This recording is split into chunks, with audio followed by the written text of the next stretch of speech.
Very good morning to all.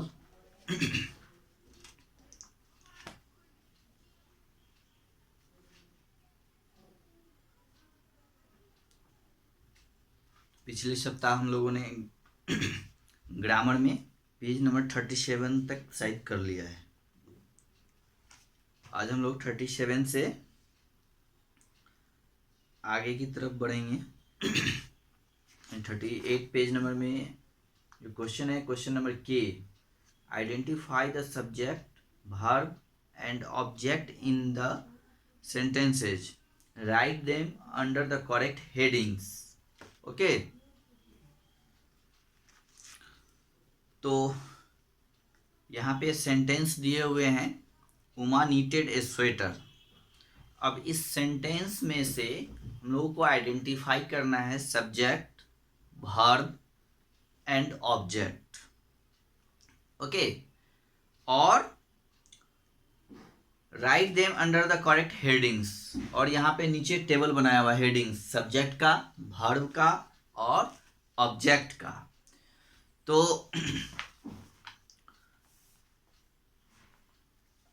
जैसे sentence है, Uma needed ए sweater. Okay, तो इसमें सॉरी ऊना है, UNA, उमा नहीं है, not Uma, Una, UNA, Una needed A sweater, right. तो यहाँ पे जो है ऊना, फर्स्ट सेंटेंस है, ऊना नीटेड ए स्वेटर। ओके, ऊना नीटेड ए स्वेटर। जैसे ये सेंटेंस दिया हुआ है, तो इस सेंटेंस में से आपको सब्जेक्ट ढूंढना है, और उसके बाद फिर वर्ब ढूंढना है, फिर ऑब्जेक्ट ढूंढना है, राइट। और उसको नीचे और करेक्ट हेडिंग में लिखना है। आपका हेडिंग बना हुआ है इस तरह से, है ना। फर्स्ट हेडिंग जो है वो आपका जो है वो सब्जेक्ट का है,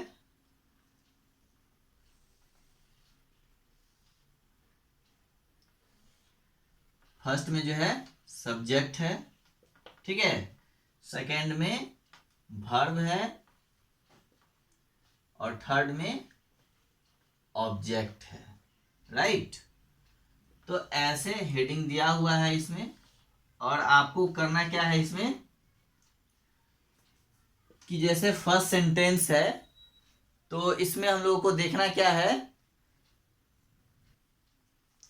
तो इस सेंटेंस में अब हमको देखना है कि यहाँ पे जैसे ऊना नीटेड ए स्वेटर, तो इसमें सब्जेक्ट कौन है, वर्ब कौन है, और ऑब्जेक्ट कौन से हैं। तो उसको ढूंढ ढूंढ के इस बॉक्स में आपको जो हेडिंग दिया हुआ है उसमें लिख देना है, ठीक है। एक मैं आपको करके बता दे रहा हूं, और बाकी आपको खुद से करने हैं। तो जैसे हम लोग यहाँ देख रहे हैं कि कोई भी सेंटेंस जो है सबसे पहले सब्जेक्ट से स्टार्ट होता है, तो ऊना सब्जेक्ट जो है वो किसी भी पर्सन का या का नाम हो सकता है ना। सब्जेक्ट जो है किसी पर्सन या प्लेस, कुछ भी हो सकता है, या थिंग्स भी हो सकते हैं। तो यहाँ पे ऊना है, तो ऊना जो है आपका ये सब्जेक्ट हो गया, तो इसको हम लोग सब्जेक्ट में लिख देंगे। नीटेड मतलब बुनना, है ना, तो ये बुनना क्या हो गया, एक वर्ब है, तो इसको हम लोग वर्ब वाले में लिख देंगे। और उसके बाद ये क्या है आपका, ऑब्जेक्ट है, स्वेटर, तो इसको हम लोग स्वेटर में इस तरह से लिख देंगे। इसी तरह फिर देखेंगे सेकेंड सेंटेंस है, पापा and I cooked dinner today. तो यहाँ पे आपका पापा जो है, एंड आई, यहाँ पे दो सब्जेक्ट हैं, पापा एंड आई। सब्जेक्ट यहाँ प्लूरल फॉर्म में है, क्योंकि दो दो नाम है, पापा भी हैं और मैं भी, पापा एंड आई यानी पापा और मैं। कुक्ड, कुक्ड आपका वर्ब है, ठीक है। तो इसी तरह से आपको सेंटेंस में से सब्जेक्ट, वर्ब एंड ऑब्जेक्ट को फाइंड करना है, और उसको सब्जेक्ट वाले में सब्जेक्ट, वर्ब वाले में वर्ब, और ऑब्जेक्ट वाले में ऑब्जेक्ट को नोट कर देना है, ठीक है। तो ये आपको करके करना है खुद से, फिर मैं आपको मैच करवाऊंगा कि आपने कितने सही बनाए और कितने गलत। ओके, चलिए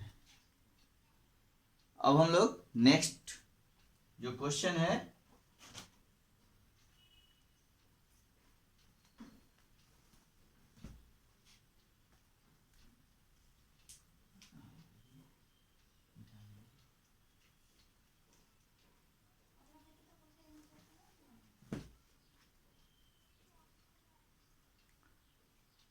नेक्स्ट जो है आपका ट्रांजिटिव एंड इंट्रांजिटिव वर्ब्स है, right. Transitive and intransitive. Intransitive transitive verb क्या होते हैं और इंट्रांजिटिव वर्ब क्या होते हैं, अब इसको हम लोग समझेंगे पहले कि ट्रांजिटिव वर्ब क्या होता है और इंट्रांजिटिव वर्ब क्या होते हैं। तो सबसे फर्स्ट में है आपका transitive verb, means a verb that needs an object. Okay, a verb that needs an object to complete its action is called a transitive verb. Okay, ठीक है। तो आपका अब है ट्रांजिटिव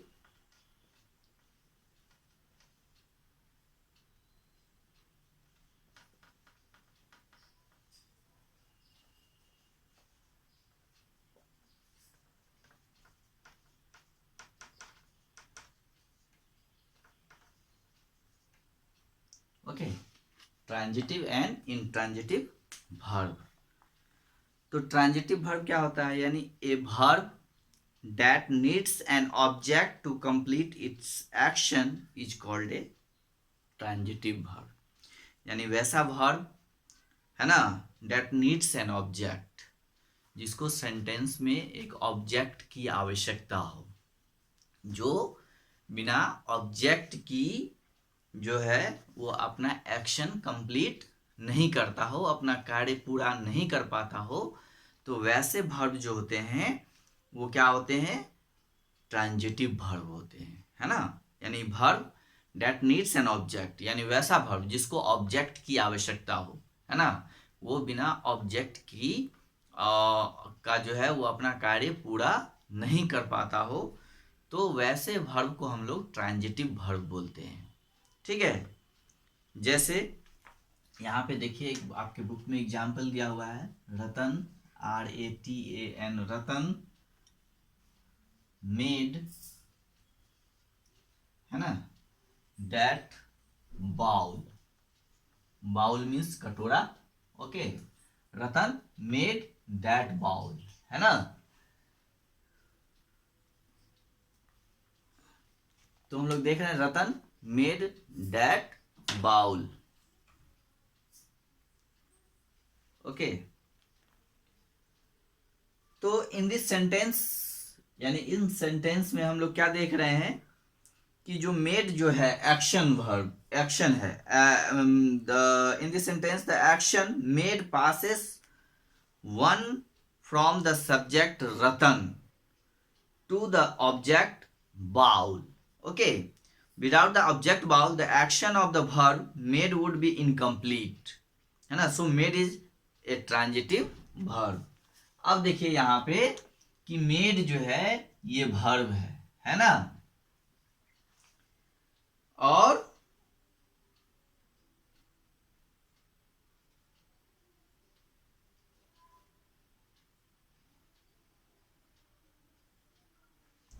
ये मेड मतलब बनाने का काम जो है ये किसके द्वारा हो रहा है, तो सब्जेक्ट के द्वारा। सब्जेक्ट क्या है, तो रतन है ना। तो रतन मेड, अगर ये हम ऑब्जेक्ट छांट देते हैं, है ना, तो ये आपका ये सब्जेक्ट है, ये आप देख लीजिए फिर वर्ब है ना, राइट। तो यहाँ पे हम लोग क्या देख रहे हैं कि सिर्फ अगर रतन और मेड वर्ब है ना, तो रतन ने बनाया क्या, इससे कुछ भी सेंस आपका पूरा नहीं हो रहा है, इससे कोई भी मीनिंग नहीं आ रहे हैं, है ना। ये अपने अर्थ को, अपने सेंस को, अपने मीनिंग्स को ये कंप्लीट नहीं कर पा रहा है विदाउट ऑब्जेक्ट। जैसे ही हम इसमें ऑब्जेक्ट जोड़ते हैं, रतन मेड दैट बॉल, है ना, रतन ने वो बॉल कटोरा बनाया, तब जाके इस मेड का जो है मीनिंग पूरा हो पाता है सेंटेंस में। ओके, तो the action of the verb made would be incomplete. अगर हम लोग ऑब्जेक्ट इसमें नहीं लेंगे तो ये अपने अर्थ को पूरा नहीं कर पाएगा, इसका कोई फिर मतलब नहीं रह पाएगा।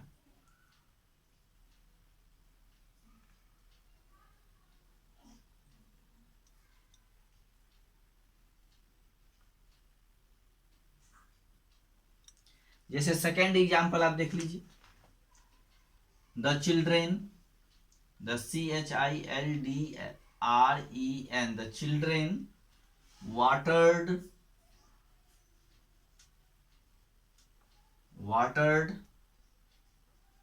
the plants.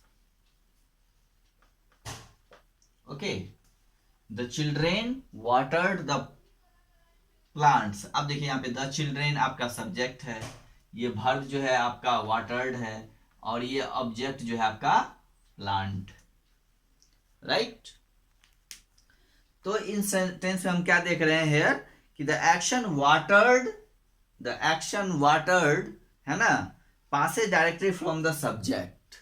Okay, subject children to the object plants. Okay, so without the object plants, the action of the verb watered would be incomplete. अब सिर्फ हम लोग यहाँ पे ऐसे बोले कि द चिल्ड्रेन वाटर्ड, बच्चों ने पानी दिया, कहाँ दिया, है ना, किसको दिया, तो इससे आपका मीनिंग पूरा नहीं हो पाता है। लेकिन जैसे ही हम लोग इसमें ऑब्जेक्ट को ऐड करते हैं, the children watered the plants, तो इससे मीनिंग इसका पूरा हो जाता है कि बच्चों ने पेड़ में, पौधों में पानी दिया, तो इससे इनकम सेंस जो है पूरे हो जाते हैं। ठीक है, तो यहाँ पे जो वाटर्ड वर्ब है ये बिना ऑब्जेक्ट की अपने मीनिंग्स को पूरा नहीं कर पाता है। इसको और वर्ब को, इस वर्ब को, वाटर्ड जो वर्ब है, इनको अपने अर्थ को पूरा करने के लिए इनको ऑब्जेक्ट की जरूरत है ना, तब जाके ये अपने एक्शन को कंप्लीट कर पाते हैं। बिना ऑब्जेक्ट की ये अपने एक्शन को कंप्लीट करने में नहीं कर पाते हैं। ठीक है ना, तो जो इस तरह के वर्ब होते हैं जिसको ऑब्जेक्ट की जरूरत होती है, जो बिना ऑब्जेक्ट का अपने सेंस को, अपने एक्शन को पूरा नहीं कर पाता हो, तो वो ट्रांजिटिव वर्ब कहलाता है। क्या कहलाता है? ट्रांजिटिव वर्ब, जिसको ऑब्जेक्ट का जरूरत हो। जैसे यहाँ पे रतन मेड, रतन बनाया, क्या बनाया पता नहीं, है ना, तो इससे एक्शन का पता नहीं चलता है। लेकिन जैसे ही इसमें ऑब्जेक्ट हम लोग बाउल जोड़ते हैं, तो रतन मेड दैट बाउल, यानी उसने वह कटोरा बनाया, तो इससे क्या पता चलता है कि जो है एक्शन कंप्लीट हो रहा है। तो क्या कि वो बॉल क्या बनाया, तो बॉल यानी कटोरा। तो यहाँ पे मेड जो वर्ब है उसको ऑब्जेक्ट मिल रहा है बाउल, जिसके कारण वो अपना एक्शन को जो है वो कंप्लीट कर पा रहा है। तो ये बिना बाउल और प्लांट्स के, ये दोनों वाटर्ड और ये मेड जो है अपने एक्शन को पूरा नहीं कर पा रहे हैं, जिसके कारण, है ना, बिना ऑब्जेक्ट के, सॉरी, तो ये जो है ट्रांजिटिव वर्ब होते हैं, क्योंकि इनको ऑब्जेक्ट चाहिए, बिना ऑब्जेक्ट की ये नहीं बना पाएंगे।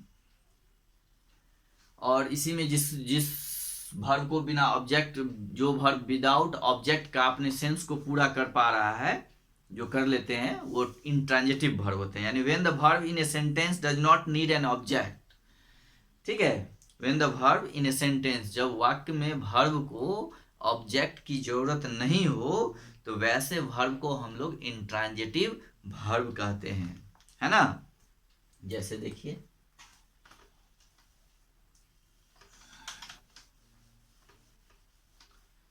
लोग यहाँ देखते हैं गौरी, है ना, GAURI, गौरी स्माइल्ड। ठीक है, अब ये देखिए गौरी क्या है, सब्जेक्ट है, और यहाँ क्या है, ये वर्ब है। तो इस सेंटेंस में दो ही वर्ड हैं, गौरी और स्माइल, एक सब्जेक्ट और दूसरे वर्ब। फिर भी ये दोनों, ये सेंटेंस जो हैं अपने अर्थ को, अपने सेंस को, अपने एक्शंस को पूरा कर रहे हैं, है ना। यहाँ पे जो वर्ब है इसको ऑब्जेक्ट की जरूरत नहीं है, बिना ऑब्जेक्ट का भी जो है ये अपने एक्शन को पूरा कर रहा है। यानी गौरी स्माइल्ड, यानी गौरी ने मुस्कुराया, है ना, हंसा, कुछ भी हम बोल सकते हैं। ठीक है, इसमें ऑब्जेक्ट की आपको जरूरत नहीं, ये बिना ऑब्जेक्ट के ही अपने एक्शन को पूरा कर रहे हैं। तो ऐसे सेंटेंस जो होते हैं जिसमें ऑब्जेक्ट वर्ब को ऑब्जेक्ट की जरूरत नहीं होती है, तो वो वर्ब जो है आपका इंट्रांजिटिव वर्ब होता है। ठीक है, और जैसे ठीक है,